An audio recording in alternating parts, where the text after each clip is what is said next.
السلام عليكم ورحمة الله وبركاته. احلى متابعين في الدنيا. زي ما انتم شايفين يا جماعة، ده شايفين ده طبعا بايظ مني. باظ من ايه بقى؟ من نور، افتح نور اقفل نور، افتح نور اقفل نور. ده انا عامله منه قمر الدين زي الفل، جايباه وعاملاه ونزلته في القناه.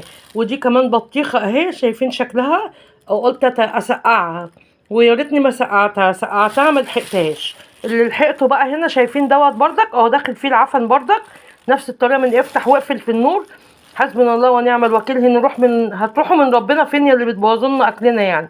طب احنا دلوقتي حتى ما نستفادش من يعني خاربين بيوتنا وخاربين الدنيا ولا هوا ولا بتاع. شايفين الشكل ده اللي لحقته جايبه الكيلو من ده ب35 جنيه. والبطيخه دي والله جايباها ب50. ما خدتش الا الشقه دي، انا كلتها ما كانت حلوه ما فيهاش حاجه.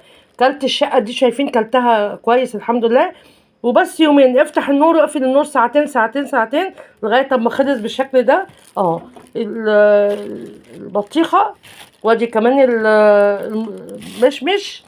وادي البرقوق دوت ب35، وده ب35 وكده. وانا عامله منه القمر الدين.